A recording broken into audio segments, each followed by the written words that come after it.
Now. When was the last time they got a clean sheet? Exactly. The record's gone now. Yeah. But go The on. record's, bro, they haven't had a clean sheet in a minute. Yep. And the other thing is, that attack, since Trossard's been out, they don't seem to be scoring. I'm not talking about the Champions League, by the way, because clearly I know in the Champions League, Madueke scored one very good goal and a low tapping. And they beat Bayern Munich as well. But I'm talking Premier League specifically here. It's looking a little bit shaky.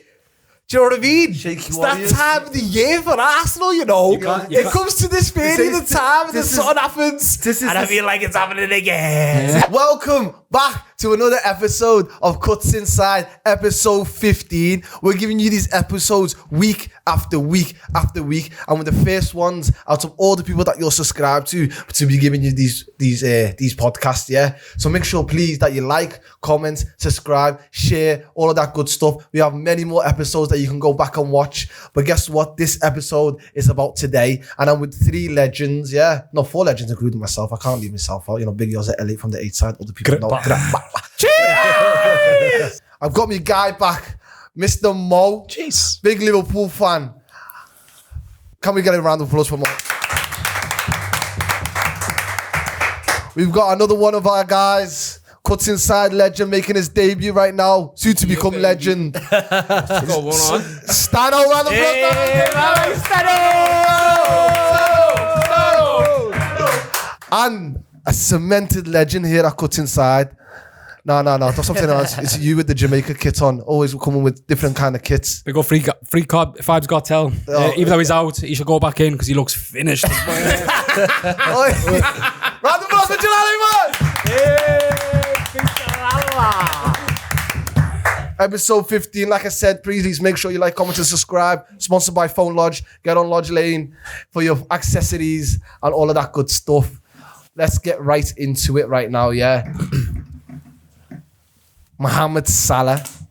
This guy's been the talk of the town or talk of the football space over the last, I would say, week or so after everything that's happened.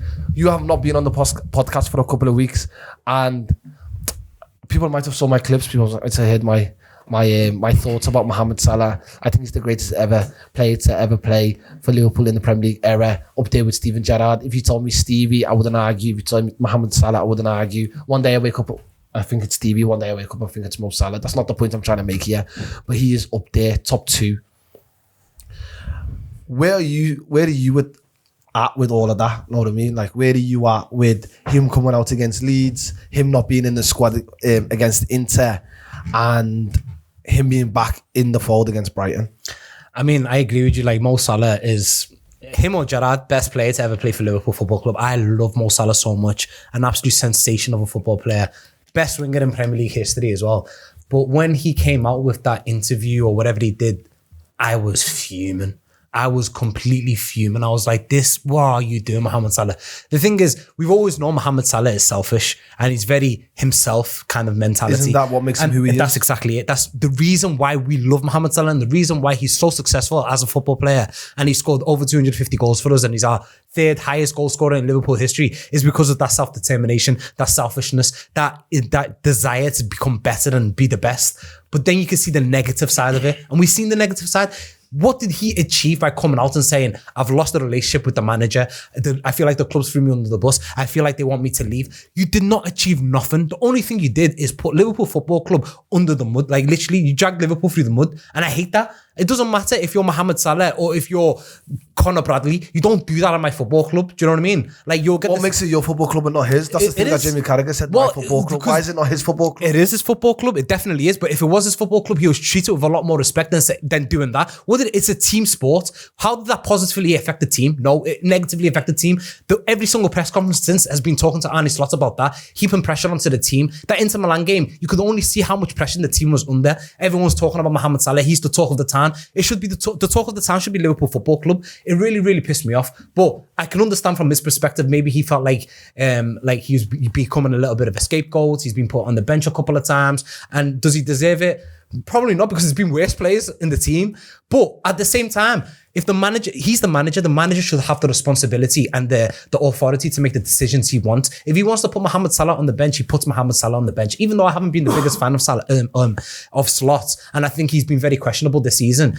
it sets a precedent in the future if the player has got more power than the manager. What does that show to the other players like the Szoboszlai in the team? If they see, oh, if Salah can do that in 3-4 years, if I'm as good as him, maybe I can just, tell the manager, nah, I'm not sitting on the bench, or just come out and just be on a mad one. It sets a precedent, an ugly precedent. And with him being one of the senior players in the team and one of the second most experienced, the most experienced player in the team, I think after Gomez, in terms of longevity at the club, he should be like leading these young lads and helping us go through this storm that we're in at the moment. If you're on the bench a couple of games, that's fine. Just deal with it. At this season, he's our third highest in terms of like minutes played for Liverpool Football Club. Mohamed Salah is third. It's not like he's been completely axed out to the team. He just missed out on 3 games. And one of those games, he came on at half time. Do you know what I mean? Do you know the point that you make about him coming out after Leeds and it putting pressure on the team? Like, if hindsight's a wonderful thing, but since he come out, we've won 100% of our games. Yeah, that's what I mean. Like, that moment that he's been out, we've now won a 5-game unbeaten run, and he hasn't started any of those 5 games. Like, I'm not saying that that's because of Mohamed Salah that we've won all those games. I'm just talking about the point of him coming out hasn't actually detrimented the team. No, but we went on a run. Like, we've went on 5-game unbeaten run. Yeah, so if anything, it's helped us. Mo Salah coming out to the team, we haven't lost the game. I'm not saying the Mo Salah coming out. I think you're misinterpreting what I'm saying. I'm saying him coming out against Leeds, and everyone's saying it's to the detriment of the team. Since he has had that outburst, the team hasn't lost. Oh, of course, it's been 2 games. But the thing is, those 2 games, it could have had an effect as in a heap amounts of pressure onto the team where they could have crumbled, or they could have used that as like a driving force to get a victory. And that's what I feel like happened against Inter Milan. Inter Milan played pretty good, and we ended up winning 1-0, that penalty, which probably wasn't a penalty, but we deserved a little slice of luck. But what I'm saying, what did he achieve by coming out and saying all that stuff? Nothing. If he wants to get the manager out, maybe that's what he was trying to do. Maybe he gave the manager more time. Maybe he just wanted to have an open. To be honest, I think he was emotional. Should he have did the interview? I don't think he should have done the interview. I think he should have kept it in house. However, the things that he's saying, like, you can't argue against. That's what I said. Yes, but I get the premise of what you're saying. But Stano, people might not be privy to who you support. Mr. Real Madrid over here. I know it's a mad team. We're past that. Supports Real Madrid. I know, Jack. Yeah, I seen the look. Bit of a mad one. Bit of a mad one. However, if you look at your club and how you do things, the player power over there is a whole lot different than what we see in the Premier League. 100%. But what do you think about Mo Salah coming out and say? Do you think it's made a bigger thing than what it actually is? I think he's one of Liverpool's greatest players. Maybe in our generation, he's number 1. I think in terms of the success that he's had with the club, the sheer numbers that he's put up, and obviously him wanting to play. He's obsessed with his personal stats, whether it's goals, assists, whatever. To be a great player on that level, you've got to be to a certain extent. However, I think it's being blown out of proportion, especially with Jamie Carragher saying that that he was a flop, known as a flop at Chelsea, that he's done the Liverpool right back at the service over the last 8 years, and he's never won anything with Egypt. At the end of the day, Salah has brought 2 Premier League titles to Liverpool, won a Champions League, won every trophy possible. Should he have come out? I think he should have kept it in house, but I don't think that he's aimed that attack saying there's someone at the club that wants me out. I don't think realistically that I think Slot a bit, but I think the club in general, Liverpool don't really like giving contracts to players around that age 30 plus. And I think he thinks to a certain extent, well, hang on a minute, you've gone out there and spent 450 million on all these other players that are potentially my replacements, and I'm the first player that gets, fingers pointed at when things aren't going wrong. So they're thinking, you know what, we're already looking to the future while I'm still here. Why is the writing on the wall for me when I'm one of Liverpool's greatest players? Oh, that's, to be honest, I've never looked at that angle, and to be honest, I can't argue with that. Would you allow to bring you in on this, your fellow Arab? Yeah, 2 different continents, but yeah. Sorry to stereotype you, mate. No, that's fine, don't worry. Sorry. Just like Arab or African though? Nah, yours and Cara, there's no difference. You're both racist apparently, so but nah, Cara's not racist, by the way. No, reform senior, you say, yeah, you guys. No, but on a level though, just to bring you in, the question I'm asking you, is Mohamed Salah a disgrace?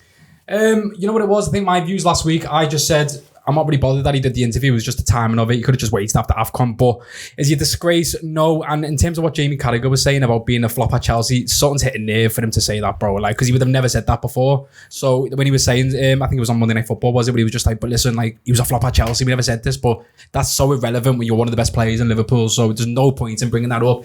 But in terms of a disgrace, he's definitely not a disgrace. But I just did find it funny how he come back into the squad and he was back on the bench. So like realistically nothing changed then. And it just took was it Joe Gilmore's come off injured, didn't he? Yeah. In that 26th minute, and then he comes on but in terms of the game, he was very good. Yeah, he was very good. But I was kicking off in the chat because he just done that last minute pass. I think it was that 3v1, which is to me ruins your whole game. But to be honest, yeah. How fried you must be. You say you're Mo Salah in that position and you think, I'm going to put my head up. I might see, I don't know if Ekitike was on the pitch or Isak or, Vert. I look up, I see Van Dijk coming on the overlap. Where was Isak? Robinson's on the left wing. He's there thinking, why are these brothers here, bro? Where was Isak? Why do you man like a polar bear in Texas? Why, Van Dijk, why are you trying to join the attack, bro? Mad, I know, Is he faster than Isak? He must be. Where was Isak? Isak looks like a skeleton that you find in a GP store. You do? Isak looks awful. His clothes are too big for He him. looks awful, mate. Well, man, they're cheeky, but they need to fit it. At least get some measurements in that. Yeah. Everything's falling off him. Ramadan every day. Do you know that video that got leaked when he was there? The changing room. Yeah, the changing room with the bar. Bro, I thought that was like AI. He's actually like that, It's actually like this one that's the bad one that's someone's AI. Well, he looks anorexic. It's not good, but nah. He's got that skinny fat build. But Salah, when he came on against them, it was funny the way it happened as well, because Gomez got injured and our squad's like down to its bare bones, so Salah had to come on. He could have brought on Calvin Ramsey, to be fair, and just went for like and put right back on. No, I'm just saying. You know what I'm just saying. In that situation, I was thinking he could bring on Calvin Ramsey, and then that's like a statement towards Salah. Like he just doesn't want him in the club and he's proper axing him out the club. That's what I'm saying. But instead he chose Salah. Do you know what I mean? So that shows whatever conversation that they had, they've amended that relationship. He went right back then. And then Szoboszlai went right back. Okay, so Salah came on. And as soon as he came on, you could see a difference in that match against Brighton compared to all the other games. The opportunities that he had, instead of throughout the season, you see him come into the left-hand side and take a shot and it'll go wide and it'll be horrible. This time he was passing it. His first opportunity, he passed it to McAllister, and McAllister should have shot. I don't know why he never. And then constantly he was just trying to find the pass. He was trying to do the right thing. I thought he played very, very good. He was a lot more selfless in that match compared to what we've seen so far this season. Do you think he plays like that if he didn't do the interview? I don't know if he didn't have that conversation. I don't Maybe think so. sometimes things like this have to happen for everyone to be better. Yeah. Does that make sense? Yeah, that makes sense. So I'm gonna like draw the two goals about Mohamed Salah. Yeah. Yep. I need a one-word answer from each of you. Yeah. Is Mohamed Salah a Liverpool player post AFCON, Jalal? Yeah, 100%. 100%, yeah. I'm not sure. No, I need like yes or no. I'll go with no. I'd go with yes, he is. Can I ask you, because we know why yes? Why are you a no? I don't know. I've got a feeling that he's not going to be at the club. I don't know what it is. I feel like was that not victory? Was that a lap of the way goodbye? yeah, that's what I'm saying. Like the way I don't think it was. Maybe it was because he's going to AFCON and he's going to be away. It was for like, see you 4 later, weeks. win a bye, bro. Maybe it was a see you But later. do you really think he wants to go out that way, though? Nah. But regardless, if he goes out now, bro, he's going out as an absolute hero, as an absolute legend. Like nothing can change what he's done for us over the last decade. Asterisk It's on not it, an asterisk. It's just something that will blow over. Nobody cares about this. What he's done for Liverpool Football Club is unbelievable. Yeah. What he's done, that interview, obviously it's quite bad, but forget about it. We don't really care. You could, in like a year's time, like no one's going to even remember it. It'll just be like a little. I've got another hypothetical as well. Hit me. Last one, pause.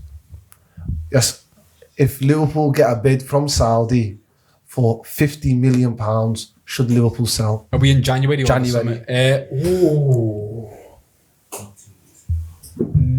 No. Yes. I mean, 50 mil, yes. But I don't think, look, I think Salah's gone. Whether it's January or the summer, I'm not sure. But I feel like this is his last season.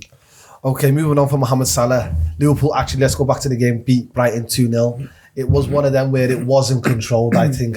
I think it was, we deserved to win it. However, Brighton had a lot of the ball, and I think that's how Slot wanted to play in the second half with the lead is let's hit this one really deep and let's get a clean sheet. And to be fair, even though they had chances that they could have put away, we did really well. But tell me about Hugo Ekitike.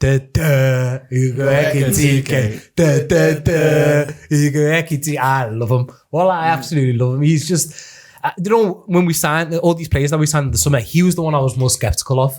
Genuinely, like I was thinking, oh, he doesn't look like he's clinical enough. Maybe we've got a Lovren Nunes on our hands. I'm not too sure about him. Maybe he's gonna him and Isaac. How's it gonna work, etc. Right now, by far, he's the best player that we signed in the summer. By a country mile. Yeah. He's so good on the ball. He could have scored more goals as well. He had so many opportunities. Why is he so good? Why do Liverpool fans love him? What are like the main attributes that is shown to be slightly different to Isak that Liverpool fans are attracted to? I think mainly his link-up play is really good. He drifts off wide. He drifts off to the left. He comes in. He's a good dribbler. His finishing ability is very good, but also it's his personality as well, you know. Yeah. Like Liverpool, we're a football club, we're a very emotional football club, and we always seem to like connect better with players that have that sort of personality on the pitch, that like to express themselves. And you can see that when they're playing in like in a flow state, and they're happy to be there, and they're a bit confident and a bit cocky and a bit arrogant. That's what Liverpool fans like, and I can see all of that with Ekitike. Like when he's on the pitch, he loves to express himself. He's comfortable on the ball. He's linking up with the players. When he celebrates, you can see how much he's flary. I was saying this to you before. He doesn't play like Firmino, but he reminds me of Firmino in terms of what? How he is on the pitch, and like his aura on the pitch. He's just a pure footballer, and he just expresses like just so much confidence, and he knows he's that guy, and I love that about him. Like he's genuinely a superstar, and he's going to be an absolute superstar for Liverpool Football Club for the next few years. Yeah. So does that cement Hugo Ekitike's place in starting lineup every single week over like an Alexander Isak, even though we've spent over the odds? We spent a lot of money on Alexander Isak. Is Slot brave enough to say, like, Isak, he might have to hold the bench now because we've got our number one striker here? 100%. I think it sort of cemented his place in the team, and I think there had to be a point where the manager had to make a decision: do I play Ekitike or do I play Isak? And I think him scoring that brace, and you know, he had an all-round great performance. I think it should cement his position in the team, and just generally, I just think Isak, obviously, he's been a great player for Newcastle, but you just come into Liverpool, you haven't really had a pre-season. Get your fitness up, get you up to speed, but I think this has sort of cemented Ekitike's place in the team, really. I think for maybe the manager, no, but for the fans, definitely. The fans definitely just want him. Why no? Why for the manager no? Because the manager, when you're a manager and you've spent that much money, in your head it's like, I've got no choice but to play him. But like the Kai Havertz, Arteta thing. Yes, and same with Wirtz. Exactly. Like, first we've got to find the space for Wirtz, but then it's like, okay, do I have to play two strikers with Wirtz? But then, oh my God, Salah's been doing all this stuff now. I've got to play Salah now. Like, his head will be in a mess. So, and plus, let's be honest, as much as Ekitike is playing well now, better than Isak, we've seen a bigger case study and bigger caseload of Isak, specifically in the Premier League. For us to go, it'll be very silly not to play Isak. Well, more use, I'm not a Liverpool fan, but yeah, so there's no reason for Isak not to play, but it's all about now, especially now for Liverpool. They need now results. Start Ekitike. I mean, for sense. Like now though, like you can't just put someone like Isaac on the bench. The board won't allow it. We spent 125 million on him, and recently we've been playing in like this diamond with the foot. I know, but the diamond seems to like it was working, especially against Inter Milan. I thought like it was very good. You get a touch. You can't do it in the club. But do you really think that Liverpool's like the type of club that where the board will pressure a manager to make a decision? If he's a £125 million player, you can't put him on the bench. Yeah, you'll have to find a way to play him. I understand where you're coming from, but this is not Chelsea Football Club. This is not like a Real Madrid where you got like a Florentino Perez that's almost pulling strings behind the scenes. I know, but we're Liverpool Football Club. We don't spend money like that. When we do spend money like that, they have to play. I understand. That's why, like, I understand. Don't get me wrong. Like, we never really play with two strikers. We never really play with like a proper number 9 either. Like for so many years. Yep. But now we've got two really good strikers. Okay, one of them is not performing to the heights that he did last season, and one of them is probably exceeding his expectations of all Liverpool fans and probably the Liverpool team manager and that. But you got to find a way to play them both. I don't know how you're going to do that. You can't leave Isaac on the bench, and you can't really drop Ekitike at the moment. It's a problem the manager's got. Maybe it's a blessing in disguise that Salah's now going to AFCON, because I don't see a world where you can play them two and Salah. Maybe we'll see now going forward when Mo Salah's gone to the AFCON. We'll see now how the team looks. Just a short one, Jalal, so we can finish up on Liverpool. Is the crisis over? Definitely not, no. I think that will determine what happens when he's in Africa, man. Literally what results you are getting. When he's obviously away, do you play better without him? Do you go, okay, maybe we needed Salah more than we actually need? Oh my God, Isak's banging now, Ekitike is not banging, so it all just needs to come to fruition in the next few weeks. Are you still in a crisis? I'd still say your crisis is a big word, man, but you're still not out the crisis area yet. You're still in that mud, so definitely isn't over yet. I mean, one last thing before we go, we have to talk about Curtis Jones. Wow. Curtis Jones is absolutely... The talkies is done. Get that shit in now. Man like Curtis. Man like Curtis Jones. You know what it is? We've seen this Curtis Jones so many times, and then something bad will happen, like he'll get injured, and then it'll knock his momentum. Inshallah, this guy can stay fit. If he can... Bro, he's starting for that England team in the World Cup. Bro, even though I'm not asked about England, he's the best Englishman for your lad. I'm telling you right now, Curtis Jones, bro, you'll never see someone so comfortable on the ball. He's too techy, you know what it is. Okay, cool, that's cool. Press resistance. He always finds the right pass at the right time. He always just gets criticized about keeping the ball for too long. I feel like that gene's gone. I feel like he gets rid of the ball perfect timing and everything. The way he builds the play from the defense to the attack, he's been wonderful. All season, he's been wonderful, to be honest. He started off pretty well when McAllister was like poor. Then he got injured and then he came back into the team now and he's just like undroppable in my opinion. So good, Curtis Jones, man. What a player. Scouser in our team. That's the Liverpool talk done, guys. Now we're going to go into some title talk. Chelsea? Nah. Okay.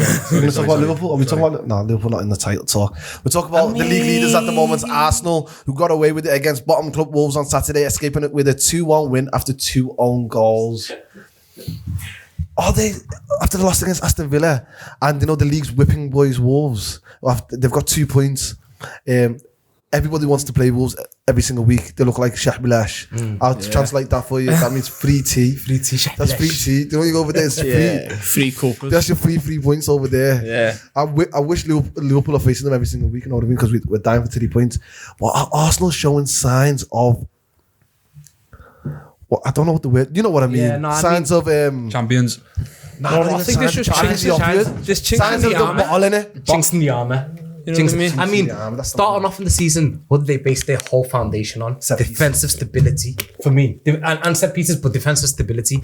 I think we were like 10 games where they didn't concede the goal. Yeah, it meant just 10 goals. It clean was just, sheets. and They didn't even take like a shot on target. Yeah, that's Like, it. They conceded 1 in first 10 games, I think it was. So I'm mad, like- it was in all comps. And they were all talking about, we're going to get Chelsea's record of Yeah. like goals conceded, like whatever. Now, when was the last time they got a clean sheet? Exactly. And the record's gone now. Yeah. But The go on. records, bro, they haven't had a clean sheet in a minute. Yep. And the other thing is, that attack, since Trossard's been out, they don't seem to be scoring. I'm not talking about the Champions League, by the way, because clearly I know in the Champions League, Madueke scored 2 very good, well, 1 very good goal and a low tapping. And they beat Bayern Munich as well. But I'm talking Premier League specifically here. It's looking a little bit shaky. Do you know what I mean? Shaky it's Warriors. that time of the year for Arsenal, you know. It comes to this period of time and then something happens. And I feel like it's happening again. This is the season to be jolly, they call it. Astaghfirullah. You know what it is? Astaghfirullah. The thing is, like, to be fair, like, one of the main reasons probably why they have been conceding a lot of goals, they're missing Gabriel Magalhaes. We can't, bro, he's amazing. Yeah. He's an absolute Also warrior. Saliba as well. And Saliba's been in and out of the team, and like, He was playing yesterday. yeah, and like Yeah, Ben but White got he's been injured in and out yesterday of as well, so the they've club. lost him and now as well. did, Like, he did. but it's Gabriel for me. Gabriel's an unbelievable player, and anyone who will like, you know, miss a play like him, but still, even when Gabriel was there, they were conceding goals. I think he was playing against Sunderland. Am I right? There's an Arsenal fan I'm looking at right now. Yeah, that was the last game he played, but he conceded 2 goals that game, innit? That was the first time he's conceded goals. Since then, in the Premier League, I think he's conceded goals every single game. The attack's not scoring. Trossard was your only attacker, really, that scores. I don't know what's going on with Saka. Like, this whole year, he's probably scored like 3 goals, non-penalty goals. He's probably scored like 3 or 4. This guy doesn't seem to score goals. Gyökeres. Subhanallah. I told you Arsenal fans from the beginning, don't doubt me ever again. That guy is a lorry. He carries TVs. Carries TV. carries The guy TVs, carries plays TVs, with bro. He's a Tim's, mate. lorry. He's an actual lorry, bro. I've never seen so pause. I'm not gonna say the word, but he's very, you know, Stiff. bulky and stiff, bro. There's no pause in football, man. He's facts. stiff. Yeah, facts. His stiffness is awful. Big Kamo, if you're watching, lad, the biggest, the most optimistic Arsenal fan I've ever seen in my life, chat to me about that Gyökeres, like he stinks, wallah. If you're enjoying him, yeah, wallah, you're an embarrassment. That guy is the worst striker I've ever seen in my life. My eyes hate when I watch him. Can we have a proper conversation about him? Because be honest, who's better? Victor Gyökeres or Yaya Sanogo? Because let's be honest, I don't see no difference in either of them, bro. And I genuinely think Now, he scored a few goals this season. a few, they're not goals, bro. That was their charges, bro. I don't know if you remember, one of the first few You know, podcasts I said Gyökeres won't score more than 10 non-penalty goals this season. Gyökeres, I like, guarantee that won't happen. if you don't Even put on a with play pens, he's not for him, doing he it, doesn't do nothing, you know. Like, no link up, he's stiff, he looks like he's playing in Tim's, he's awful, mate.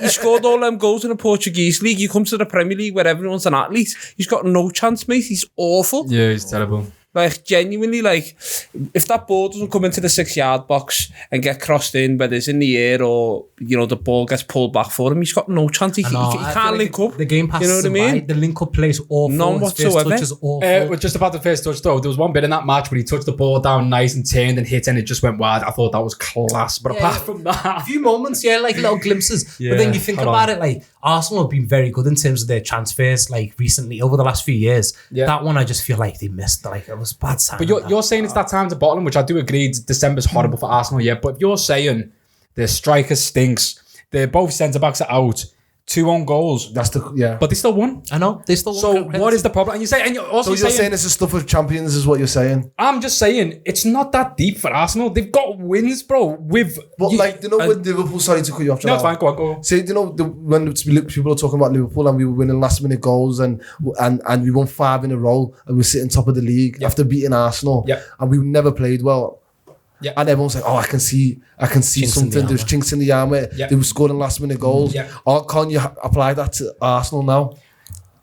The only reason we only done it with Jews because it was so starting the season was like it's definitely not sustainable because it was so early in the season and there was so much left. Whereas Arsenal, with 15, 16 games in, they can mess up or pick it up at the end. If you're showing those signs, those sort of nervy signs at the start of the season. Tell me the last performance they played well in the Premier League. They lost to Aston Villa. But they've got the points and they're so clear, so that's why I'm saying it's irrelevant.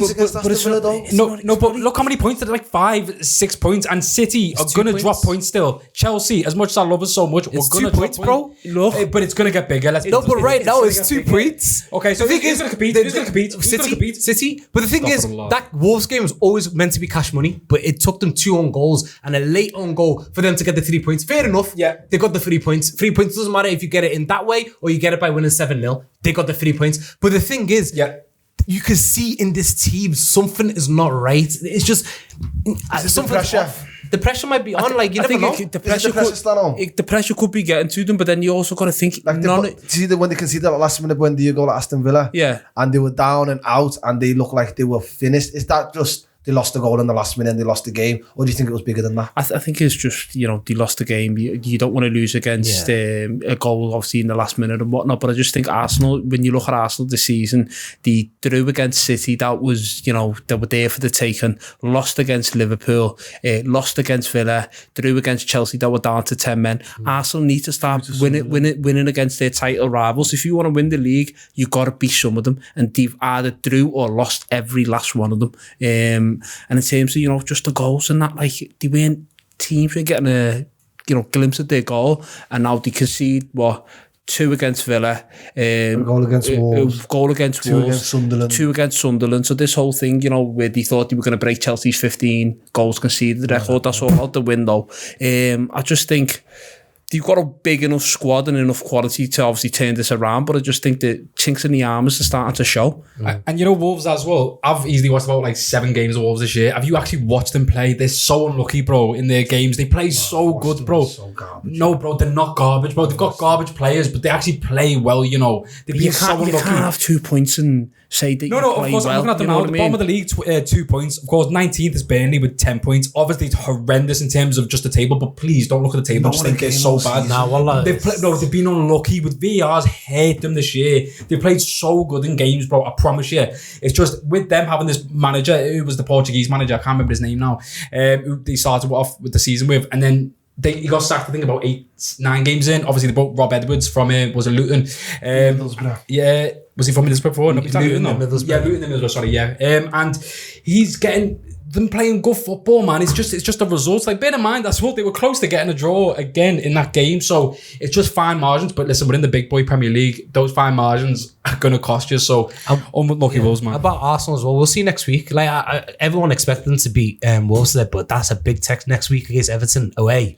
Yeah, 100%. Interesting. Interesting. I feel like Everton can do something there. And if City win next week, then that means City are top for Christmas. Like Everton are like a hit and miss team. They can turn up. Not on the hill, Dick, though. No, bro, I've seen Tottenham turned up there and scored 3 goals. And that's what I mean. Like they're a hit and miss team. If Everton are in that hit stage next week and they beat Arsenal and City win their game, then City will be top for Christmas. Does that add more pressure to Arsenal? Let's talk about Manchester City.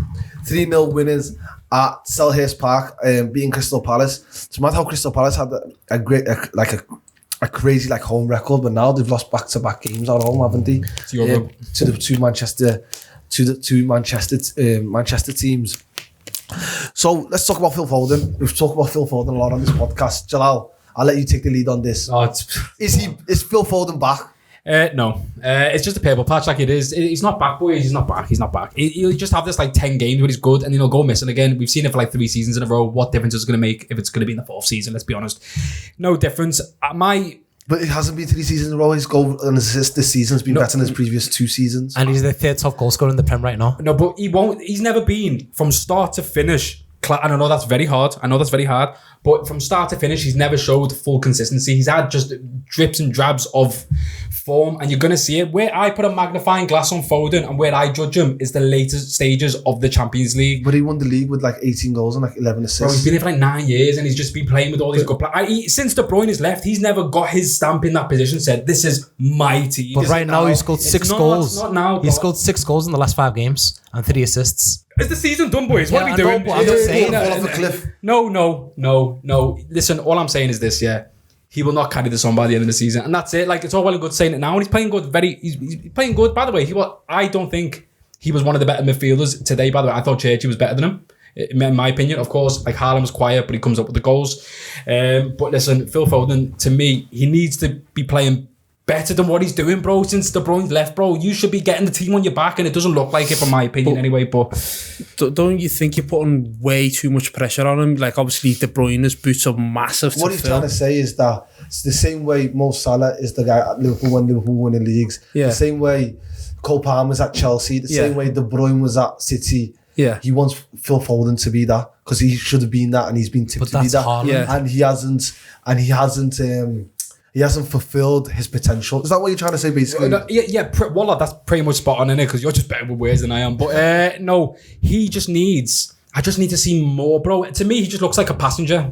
Like, At times. Yeah. But if you're Phil Foden, you've played there for 9... Imagine I've just come to Man City and I've seen Phil Foden. He's been there for 9 years. You should be saying, listen, you're coming to my club. This is how we rock on the pitch. This is how we play at Manchester City. To me, and of course he's playing very good now, so it might look a bit silly at this moment of time. But bro, he needs to just go, this is my position. I'm one of the best players in this team, and I'm going to drag this team to higher stages in the Champions League and of course to title challenges. Because let's be honest, it's just Haaland and of course Foden now. But mostly it's just Haaland, and then like, that's pretty much it, bro. Maybe a moment of brilliance from like Doku or like who's the other winger that was playing today? I can't remember his name. It'll come to me. But yeah, he just needs to be less of a passenger, more of the carrier, pretty much. That's what I'm trying to say. Stanel, you're a Real Madrid fan, so to bring you in on this, I need you to rank these 3 in your humble opinion. Okay. Kane, Mbappe, Haaland. Mbappe, Haaland, Kane. Damn. I think Mbappe's all round the best player in the world by a landslide. I don't even think it's remotely close. I think then Haaland is like, mate, he's a goal machine. Put him that header today, did you see it? Oh, world mate, class. he's unbelievable. And not even just that. You got to think when he plays for Man City, he doesn't play transition football. He's one of the most dangerous strikers in transition. We've seen that when he was at Dortmund, when he played a lot of transition football. He was unbelievable, scored a ridiculous amount of goals. And then obviously you got Harry Kane. Obviously he's world class, but I think they're just better than him. Just edge him. Yeah. So what does that mean to the title race, Mo? Are you saying, like, I rule Manchester City out? I call Pep Guardiola the dinosaur. I said they don't have the minerals. I sound like I'm stupid. No, you're not stupid. I'm not stupid. I'm not football, guys. I promise you, I know a bit about footy. Nah, but it's just mad. This team is night and day. And when people say, "Oh, City will be there," and I'm thinking, I don't know if they are.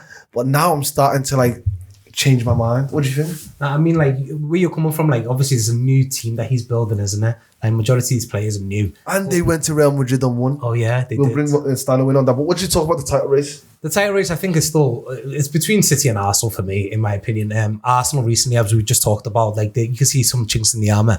With City, they've got Haaland, boys. As Haaland continues scoring, he's already got 17 goals already, and we're in this early December. It's mental. Like, if he keeps up this, like, run of form, he could hit 40 this season. Like, it's scary. Like, if he can actually hit 40 goals this season, and then Foden can continue to chip in with some goals. Cherky's been performing well. Nico Gonzalez has been performing well. They got that left back Nico O'Reilly who's been playing well. Like they got some good players in that team. Anything can happen with Pep Guardiola as the manager. I know you called him a dinosaur, but still, he's one of the best managers of all time. And if you've got him as your manager, you've got a chance. And what I'm saying is going to be close between them two. You watched them, sorry, John. Yeah, Fine, totally. You watched them on Wednesday, Real Madrid. Yeah. Are they a formidable side? Are they one of the best sides in Europe? I thought it was just... Don't get me wrong, they were good, but I just thought it was just Madrid showing the same problems that Madrid is showing all season, where you've got the same profile of midfielders. All three of our midfielders have the exact same profile. They're all drivers of the ball. Man City got lucky. I wouldn't say lucky. I don't think it takes a lot to turn over Madrid this season. You look at Atletico Madrid turned over... who else? Celta Vigo. Celta Vigo. No. It was Liverpool. Liverpool got turned over. Every major big game Real Madrid have played, bar Barcelona, they've been turned over, they've been beat. And Alonso's got to go. I think a lot of these players need to go. I don't think it's Alonso. I think... you know that's not going to happen, though. Vinny Jr.'s not going to know. No, I'm not even talking about... I don't think the biggest issue is the front line. I think it's the midfield. I think the Jude Bellingham? No, I don't... Jude Bellingham has to stay. I think there's... The defensive midfield, isn't it? I think it's more you can't have Valverde, Jude Bellingham and Tchouaméni play together. It's not balanced. Tchouaméni... On the defensive end of the ball, yeah, fair enough. But is he somebody that's going to do, progress the ball and stuff like that? No, he's not. Valverde's not a dictator. Neither is Jude. Jude wants to pick up the ball in that 10 role and drive at defenders and then pass it into Vinny or Mbappe, someone like that, where Valverde's just, he wants to be up, down, box to box. You can't have 3 box-to-box midfielders and not have any dictators at all. And then they keep playing that ball down that left-hand side over and over and over again because there's no outlet on the right-hand side. In May, Jalal, will Pep Guardiola win another Premier League title? Well, as you were saying, I was getting sort of the top goal scorers up. 3 joint third is Phil Foden, Mateta, Welbeck. Ekitike with 7, Thiago with 11 in second. And obviously first in Haaland with 17. When you got a striker like that, there's no reason for you not to win the league. Especially it might just have to be like a Salah thing last year where Salah was just dragging Liverpool to win the league. It might, signs of that are showing in City, man. Even today, in today's game, you forgot he was playing at times and then he just bang, goal. And I'd hate to be a centre-back versing him thinking, I've got him. I'm 60 minutes in. He's not done nothing. You switch off for like a millisecond and then he's there celebrating with his head out.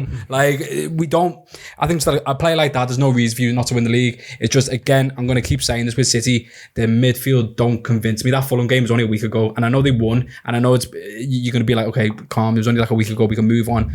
But that defensive midfield area, to me, is going to cost them a few points this year, and I just think Arsenal are going to run away with it due to that central defensive sort of cog not there. But a player like Haaland, there's no reason for him not to win the league with that type of player. So you said Haaland can win the title with Man City, but also the centre halves at Arsenal. No, he can. I don't think he will. City aren't winning the league, in my opinion, because of that defensive midfield. But there's no reason why they can't because of a striker like Haaland. Fair enough.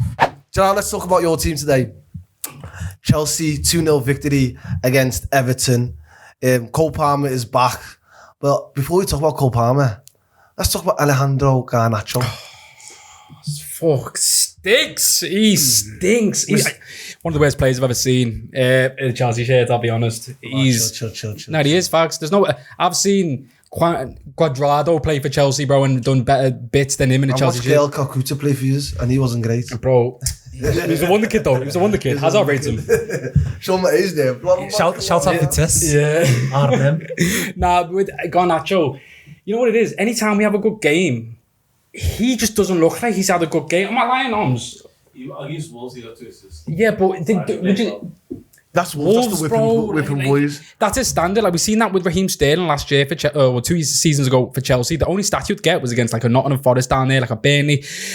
It's all well and good doing it at these games, bro. But I'm looking at him, and when he's on the ball, for example, and he plays it into the midfield to Enzo, and then tries and does the run, he can't even make that first pass, bro. He done that and misplaced that pass so many times in that game, and I just look at him and go, "You're just wasting a position, bro. You're probably wasting the growth of like a Jeremy Gittins, who's, don't get me wrong, very inconsistent, but he's got way more ability than Garnacho. Like, is he better than Esteval?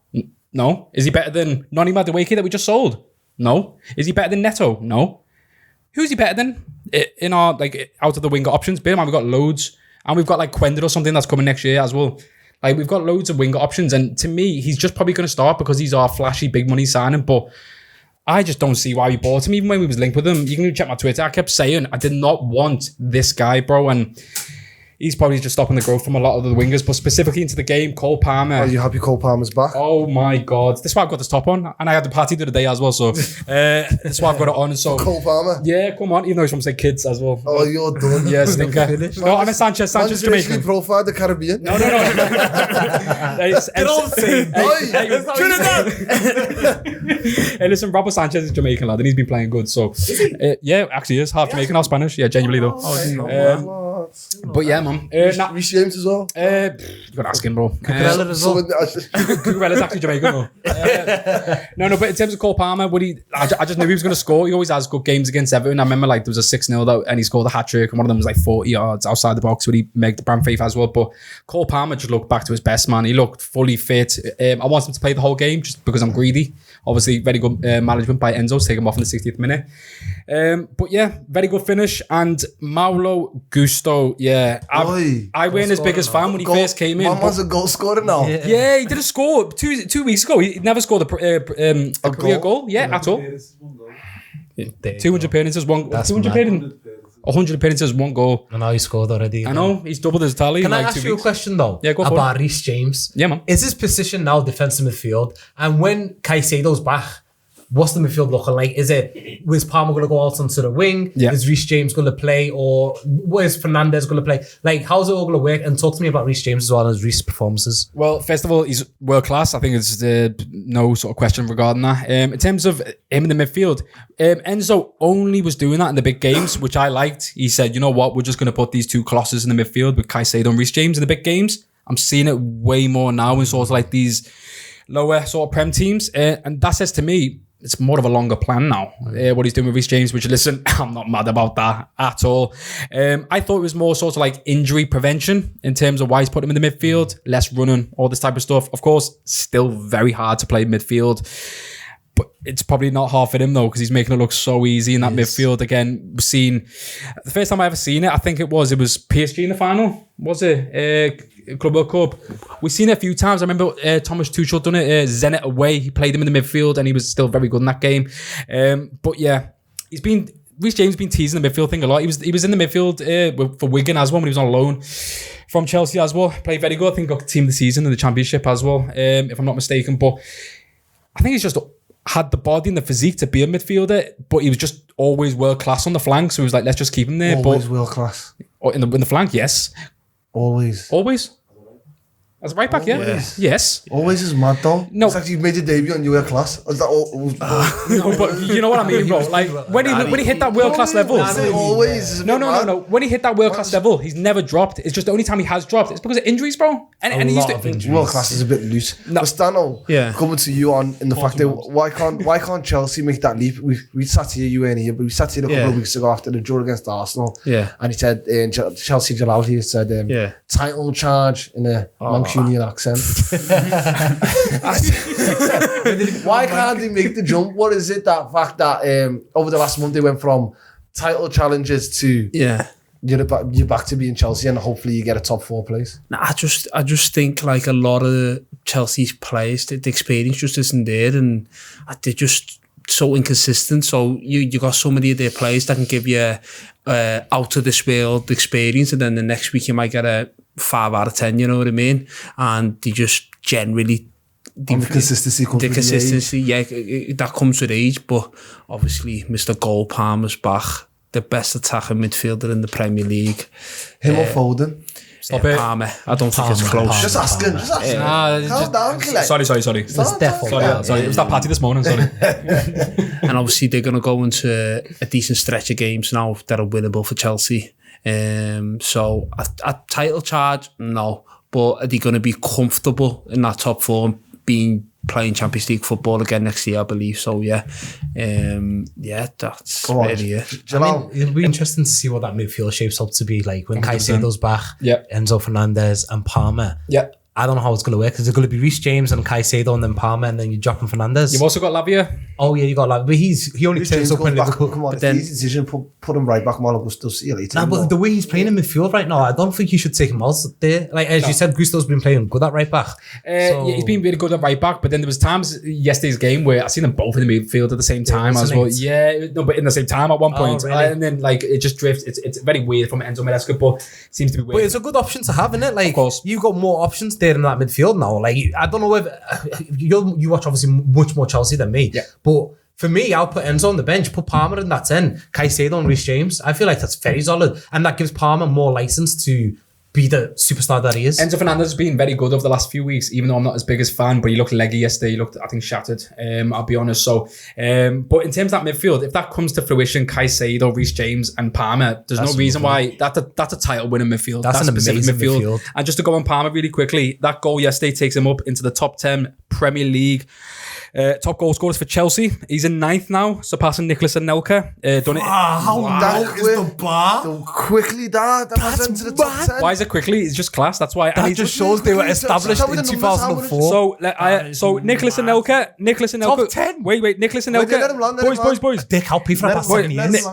Boys. One sec there. Nicholas Anelka's got 38 goals in 125 games. Cole Palmer's got 39 goals in 76 games. And then obviously after that, 2 goals above him, John Terry, obviously, because he's been there for so long, 492 games, 41 goals. But Premier League goals. These are all-time top Premier League. Yeah. Yeah, the bar's on the floor. The bar's on the ground, bro. You give Palmer some praise. Just a quick... Established 2003 Russian rubles. I need a number. Where do Chelsea finish? In my heart, first, realistically, 3rd. Okay, moving on now from Chelsea to the northeast. Bloody cracker of a game it was supposed to be. It was it. No. Nick Voltemade, the only goal scorer, but in the wrong end.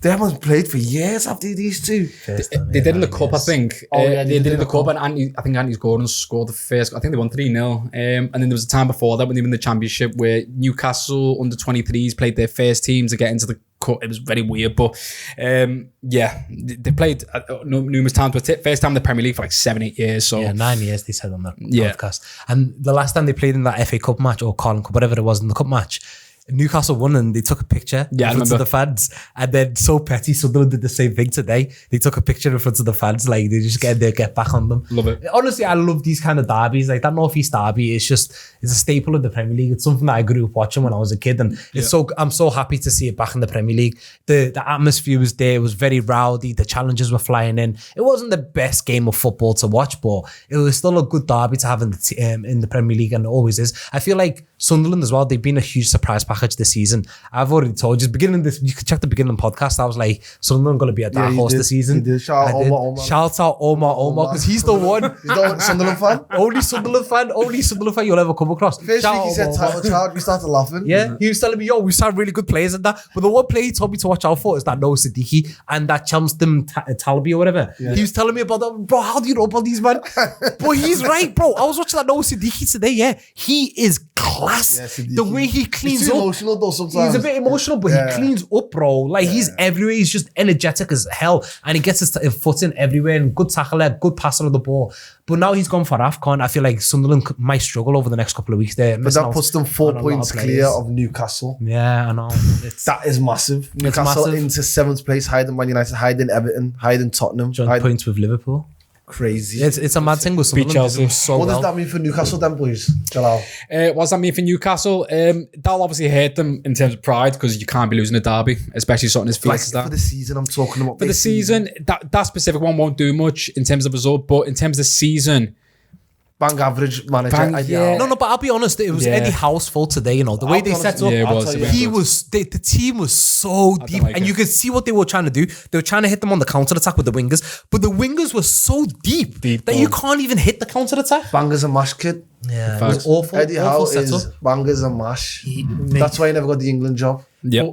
What do you think And they go to Newcastle's expectations were coming into the season? Bro, I think they wanted to finish at least in the top 6. And now, Yeah. now they're not in the Yeah. top half. Well, you got to think about it. They got mad. Champions League last year just by the skin of their teeth. I think it was Yeah. that Everton game, weren't it? I think Yeah. last game of the season. So either keep that sort of level fourth or progress. But obviously, they're not going to progress after that. So But don't you think when these teams that aren't usually in the Champions League they obviously start getting into European football, that first season they're in the Champions League, their league standards just That's plummet. what happened to Newcastle. generally. The league standards dropped Yeah. and then they never got it into the year after. It's the second and time then they now. got this the second time around now. Yeah. You think that maybe they're more well equipped, but Yeah. they sold the star man.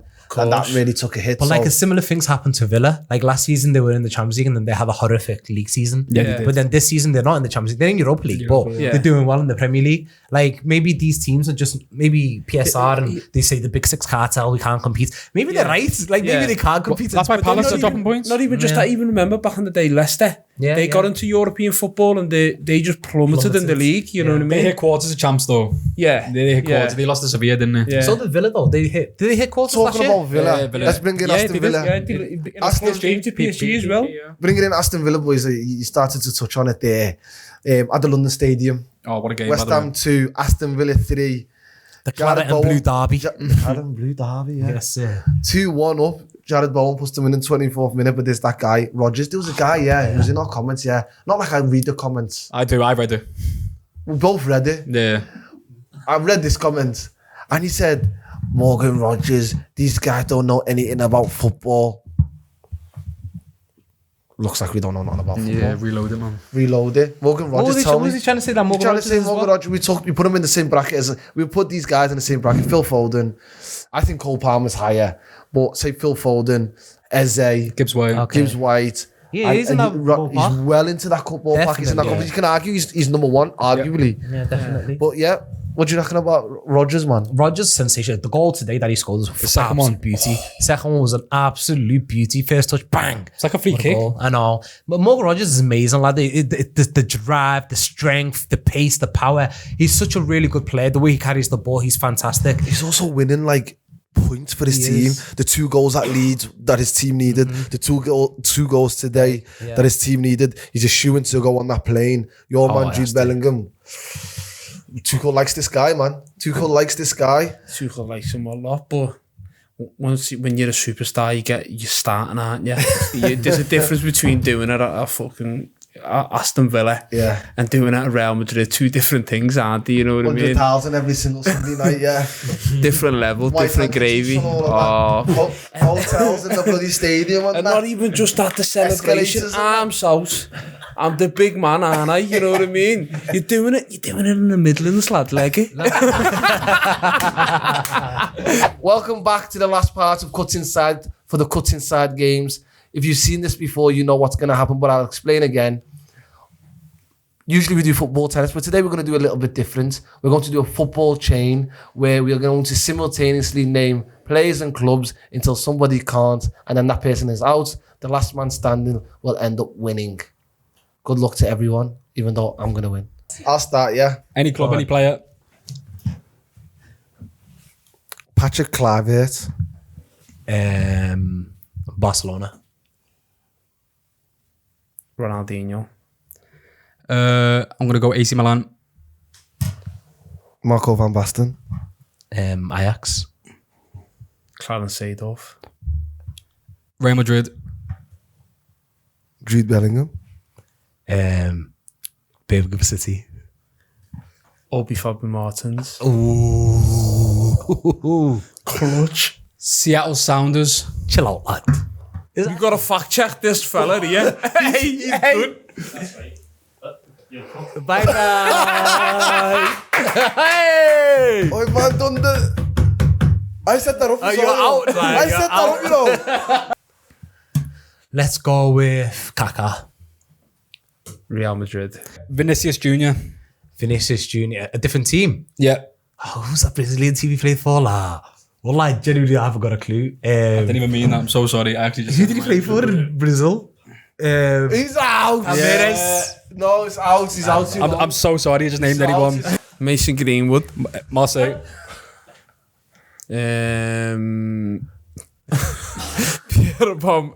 Aubameyang. You said Aubameyang. I'll go El Quadisa. Saudi league. What's going on, lad? Ahmed.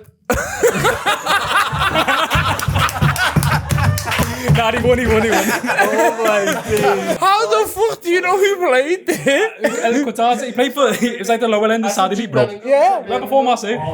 There is an Ahmed on that team. Seattle Sounders. How? Bro, up with Henry Martins. Round of applause for our Estado! Ahmed does play. Malay Ahmed in the Saudi League.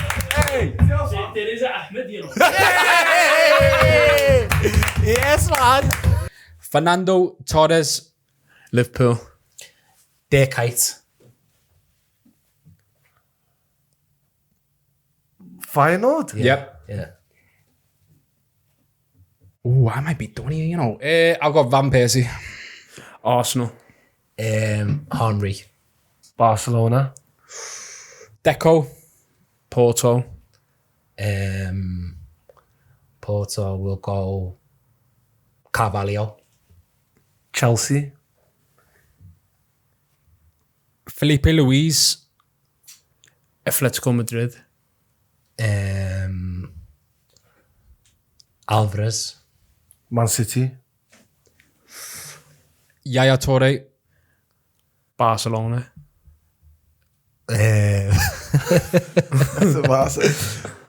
Lionel Messi. Inter Miami. Jordi Alba. Barca again. Neymar. PSG. I'm going to go with Vitinha. Wolves. Yep. Wolves, okay. Should we go hard here, lads? So I kind of have. 5, 4. I can name any Wolves. 3. João Moutinho. Monaco. Cesc Fabregas. Arsenal. I couldn't say Barca again. Okay. Alexander Khaleb. With 1. Estonian. 17. Barcelona. I'm going to ruin it now. Yeah, go on. We'll go Adama Traore. Wolves. Jose Sa. Sporting Lisbon. You know, it's Porto. I'm going to go with Jackson Martinez. Jackson Martinez. Atletico Madrid. Let's go with Koke. Koke, he's been at Atletico Madrid all his life then. So yeah. Okay, so love bro, see you in a bit. Is he out? Cheer after, lad. Is he out? Oh, okay, go on. Let's go, mate. May the best man win. Golden. Who? Golden. Okay, Inter Milan. Inter Milan. Adriano. Oh, that Chinese team, Gong Chong Chao. Lad, you just leg it, lad. He's just nailed something off a chippy.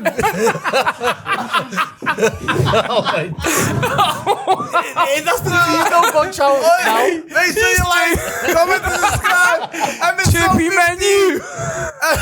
Episode 15 of Cutz Inside. The vlog will be out soon. Grab me, trust me, athletic.